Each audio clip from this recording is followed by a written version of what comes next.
राजस्थान सरकार की जो बजट घोषणा थी उसमें 70,000 भर्तियों की बात की गई थी। तो जो भर्तियां कौन कौन सी की जाएगी, कैसे क्या रहेगा, वो सारी आपकी जो बहुत सारे जो कन्फ्यूजन थे, तो उसमें एक भर्ती हमारे सामने आ चुके हैं। यहाँ पर एलडीसी की जो ये भर्ती है कंप्लीट होने वाली है। एलडीसी की भर्ती के लिए आपने जो अभी तक बहुत सारे, मुझे पूरा विश्वास है कि आपने 2-3 वीडियो देख लिए होंगे, उसमें यही बात हुई होगी 3500 पदों पर ही आने वाली है। लेकिन मैं आपको बता रहा हूँ साथियों, 3500 से भी ज्यादा पदों पर आएगी। किस प्रकार से आएगी, कैसे आएगी, वो सारी बातें मैं आपके साथ शेयर करूंगा। साथ ही सीईटी का क्या रोल रहने वाला है, क्योंकि सीईटी का अगर इसमें 40% आएगा या फिर इसकी कट ऑफ निकाली जाएगी 15 गुना। अभी की वर्तमान परिस्थितियों में क्या अपडेट है, क्योंकि अब गवर्नमेंट भी चेंज हो चुकी है। सीईटी जो था वो पिछले गवर्नमेंट में शुरुआत की गई थी। तो इसके सीईटी के संदर्भ में और आगे इसके एग्जाम की तैयारी कैसे करें, आगे कितने नंबर वाले सीईटी में अगर आपका स्कोर है तो आप इसके एग्जाम की तैयारी कर सकते हैं। तो एलडीसी भर्ती के बारे में कंप्लीट इस भर्ती का हम पूरा पोस्टमार्टम करने वाले हैं, और आपको जो जानकारी आपको भी होनी चाहिए वो सारी जानकारी मैं आपको आज के इस वीडियो में आपको देने वाला हूं। नमस्कार दोस्तों, एजुकेशन जॉब हेल्पलाइन के एक और हेल्पफुल और लेटेस्ट इंफॉर्मेशन वीडियो में आप सभी का स्वागत है। मैं आपका दोस्त चैनल होस्ट महिपाल सिंह राणावत।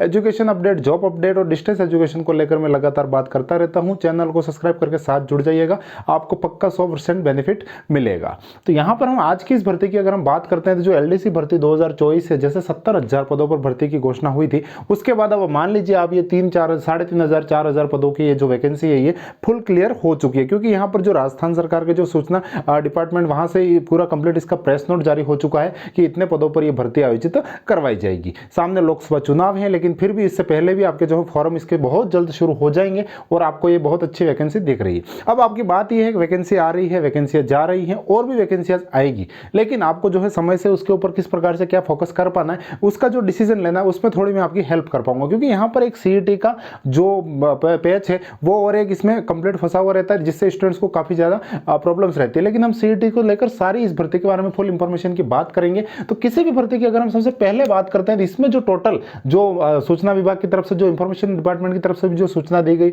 जो प्रेस नोट जारी हुआ, उसमें कंप्लीट 3,552 पद यहाँ पर एलडीसी के बताए गए हैं। लेकिन यहाँ पर ये जो 3,552 पद है ये किसके हैं, अधीनस्थ विभाग के, जो राजस्थान सरकार के जो डिपार्टमेंट होते हैं अलग अलग उसके हैं यहाँ पर। और इसमें जो नॉन टीएसपी के पदों की बात की गई है 2,788 पद और 764 पद टीएसपी के हैं। तो यहाँ पर 764 पद टीएसपी के तो फिक्स रहने वाले हैं, इसमें कोई डाउट नहीं है। लेकिन नॉन टीएसपी के जो ये आपके 2,788 पद है, इसमें 100% बढ़ोतरी होगी। क्यों होगी, क्योंकि ये जो 3552 पद हैं ये तो हैं अधीनस्थ विभाग के हैं। और उसके बाद साथियों यहाँ पर जो आपके जो सेक्रेटरीट है वहां पर 582 समथिंग पद खाली है। मतलब वहां 700 पदों का जो वित्तीय स्वीकृति है 750 उसमें से 550 पद समथिंग खाली है। तो आप मानिए सेक्रेटरीट के जो सचिवालय होता है, लिपिक ग्रेड 2 बोला जाता है जिसको, वो पद भी इसमें 100% इंक्लूड होंगे। तो आपके 200 से 300 पद तो सेक्रेटरीट वाले मिल जाएंगे। आरपीएससी में आराम से 50 पदों पर आपको वित्तीय स्वीकृति भी उसकी जो है मिल चुकी है, भर्ती की वो तो भर्ती भी पहुंच चुकी है इनके पास। तो 3552 में आप मानिए कम से कम 300-400 पद आपको और इसमें ऐड हो जाएंगे। मतलब समथिंग आपको 4,000 पदों पर ये एलडीसी की जो आने वाली वैकेंसी है ये देखने को मिलेगी। ये बात आपको और किसी वीडियो में नहीं देखने को मिली होगी। यही यहाँ पर मैं कंप्लीट बता रहा हूँ आपको। 3552 प्लस आपके आरपीएससी सेक्रेटरीट के जो पद हैं वो इंक्लूड कीजिएगा तो आप 4,000 के पद के आसपास आराम से आपकी वैकेंसी बनती है। 4,3800 पद की वैकेंसी बनेगी। अब अपन बात कर लेते हैं योग्यता की, क्योंकि कई बार बच्चों को जो बेसिक सी बात है वो भी नहीं पता होती। तो अगर योग्यता की मैं बात करूं तो आपके साथ ये 12th बेस्ट वैकेंसी है। 12th pass out senior secondary होना चाहिए, प्लस कंप्यूटर है। मतलब आपने आरएससीआईटी है, अगर आपने ओ लेवल कर रखा है या डीओ की वाला जो भी है, कंप्यूटर का कोई भी छोटा मोटा सर्टिफिकेट कोर्स आरएससीआईटी से लगाकर कुछ भी कर रखा है, प्लस 12th पास है तो आप इसके लिए एलिजिबल है। प्लस आपका सीईटी का स्कोर भी इसमें मैंडेटरी है। मतलब आपने जो पिछली सीईटी जो हुई थी उसमें अगर आप पार्टिसिपेट नहीं किया था आपने, तो फिर आप इसके लिए नहीं एलिजिबल हो पाएंगे, नहीं फॉर्म अप्लाई कर पाएंगे। सीईटी का 12th का जो स्कोर है उसका रोल रहने वाला है। अब यहां पर बात ये रहती है कि स्टूडेंट्स में जो है पहले जो नॉर्मली हमने सीईटी की जो पिछली भर्तियां देखी उसमें 15 गुना को लिया गया। यहां पर ये वाली बातें रही, पहले तो क्या 40% से ज्यादा वालों के फॉर्म अप्लाई करवाए गए, फिर 15 गुना की मेरिट निकालकर फिर उनका एग्जाम लिया गया। तो यहां पर सीईटी में कई सारी बातें, क्योंकि स्टूडेंट्स की लगातार जो सोशल मीडिया पर हमें मांग भी देखने को मिलती है कि सीईटी में जो है 40% वाले सभी को शामिल कर लिया जाए। तो इस प्रकार की मांगे भी लगातार देखने को मिलती है। अब देखते हैं, क्योंकि सीईटी जो है पिछली सरकार में हमारे सामने आया था। अब इस बार की सरकार अगर चाहती है और स्टूडेंट्स की अगर मांग रहती है तो हो सकता है भी पॉसिबल है कि अगर आपके 40% वालों को भी इसमें उसमें इंक्लूड किया जाए, लेकिन चांसेस कम रहते हैं क्योंकि यहाँ पर आपको जो है सीईटी में जिनके भी 40% से ज़्यादा हैं कैटेगरी अकॉर्डिंग, उनको सबको सीईटी एलडीसी के लिए फॉर्म अप्लाई कर पाएंगे आप। उसके बाद फिर आपके 15 गुना की कट ऑफ निकाली जाएगी। तो सीईटी की अगर मैं सेफ स्कोर की भी हम अगर यहाँ पर चर्चा करें तो जैसे पिछला जो कट ऑफ एक्सपीरियंसेस जो मतलब जो कट ऑफ रही है, चाहे जूनियर अकाउंटेंट हो या फिर पुलिस वगैरह, तो उसमें भी यहाँ पर पदों का जो थोड़ा रेशियो देखते हैं तो अपन 4000 काफी कम पद देखने को हमें मिलते हैं, ऊंट के मुंह में जीरे के समान। तो आप कम से कम मान सकते हैं सीईटी 12th में अगर आपके मतलब 150 या 160 के आसपास मार्क्स है तो आप इसके लिए 100%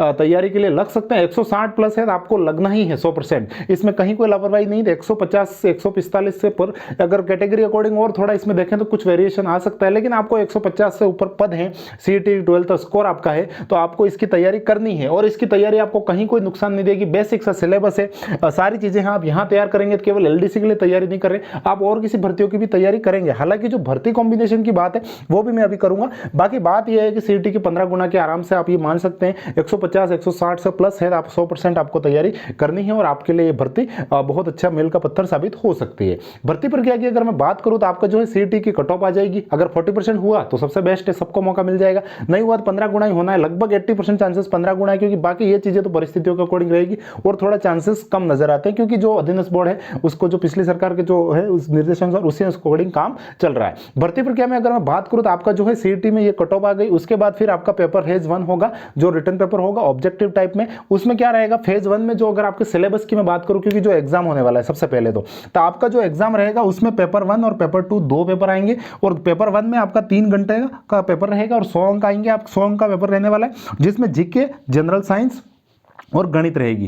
पेपर 2 में आपका 3 घंटे का वही 100 अंक सामान्य हिंदी और सामान्य इंग्लिश आपकी रहने वाली है। मतलब आप ये बता दीजिए मुझे, आप ये जीके पढ़ रहे हैं, आप ये कुछ और चीजें जैसे आप ये हिंदी वगैरह पढ़ रहे हैं, तो ये कोई ऐसी बात नहीं है। आप जैसे जीके वगैरह था, पशु परिचर की तैयारी करेंगे तो भी जीके आप पढ़ते हैं, और किसी भर्ती की भी तैयारी करेंगे तो भी आप जीके पढ़ते हैं। अब ये जो राजस्थान के जीके वगैरह आप अगर तैयार कर रहे हैं तो आपका कहाँ कोई टाइम वेस्ट हो रहा है या फिर आप किसी स्पेशल इसी भर्ती के लिए एफर्ट लगा रहे हैं। आपको केवल बात थोड़ी सी हिंदी इंग्लिश का जो पेपर रहेगा, पेपर 2 बहुत अच्छा वेरिएशन मेरिट क्रिएट पेपर रहने वाला है, तो हिंदी इंग्लिश को जरूर आपको लगना है। बाकी हिंदी भी आपका थोड़ा बहुत तो अच्छा खासा होता ही है। तो जीके, जीएस, गणित, सामान्य हिंदी, अंग्रेजी, इस पार्टीशन में टोटली पेपर रहने वाले। इस पेपर में जो आपकी परफॉर्मेंस रहेगी, टोटल पद है, जैसे अगर मान लो मैं 4000 पद मानता हूं तो 4000 पद में से जैसे आपके सीईटी में जो आपके पास किए जाएंगे 15 गुना है, तो आपके मतलब कम से कम मान लीजिए 60,000 के समथिंग तो आपके उसके क्वालिफाई कर लिए जाएंगे, क्वालिफाई हो जाएंगे 60,000। उसमें से फिर जो एग्जाम देंगे तो उसमें फेज 1 में 3 गुना कैंडिडेट्स, जो 3 गुना होते हैं उनको वापस फेज 2 के लिए पास किया जाएगा। फेज 1 में आपके 40% अनिवार्य है, भले कितना भी हार्ड पेपर आ जाए 40% से कम कट ऑफ नहीं जाएगी।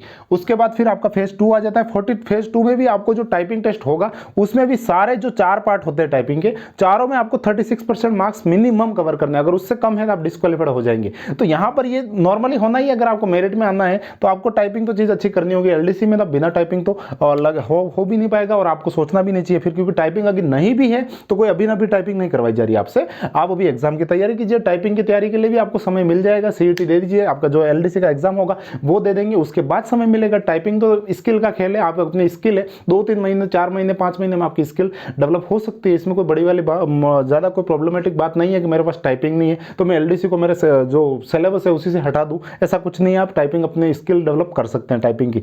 इसमें अगर हम देखते हैं तो हिंदी इंग्लिश टाइपिंग और इंग्लिश टाइपिंग दोनों रहेंगी। 10-10 मिनट के रहने वाले हैं, ये 4 पार्ट रहेंगे। इसमें गति आपकी जो स्पीड कितनी है और आपकी इफिशियंसी, आपकी दक्षता कितनी है, आपकी एक्यूरेसी कितनी है, तो ये टोटल 25-25 नंबर के ये आपके टाइपिंग टेस्ट रहेंगे। और इनके जो मार्क्स आएंगे फेज 1 फेज 2 टोटल जो मार्क्स बनेगा आपका, फिर इसके अकॉर्डिंग मेरिट तैयार की जाएगी। दिव्यांगजन जो साथी है उनके टाइपिंग नहीं होती, उनको फेज 1 के अकॉर्डिंग एवरेज मार्क्स है वो दे दिए जाते हैं। तो ये कुछ जो सारी बातें थी वर्तमान के संदर्भ में, हमें बहुत अच्छी वैकेंसी एलडीसी की 4000 के पदों पर हमें देखने को मिलने वाली है। अब आप इस मौके को, इस अवसर को कितना भुना पाते हैं, कितना बेहतरीन ढंग से अपने आप को तैयार कर पाते हैं, वो आपके ऊपर डिपेंड है। तो ये कुछ जो सारी बातें थी मैंने आज आपके साथ शेयर की। टेलीग्राम चैनल हमारा जो है उसको ज्वाइन कर लीजिएगा, क्योंकि यहाँ पर लगातार मैं वहाँ पर अपडेट्स डालता रहता हूँ। बाकी यूट्यूब चैनल सब्सक्राइब कर लीजिएगा, भर्ती संबंधी हम लगातार बात वहाँ पर भी वहाँ करते रहते हैं।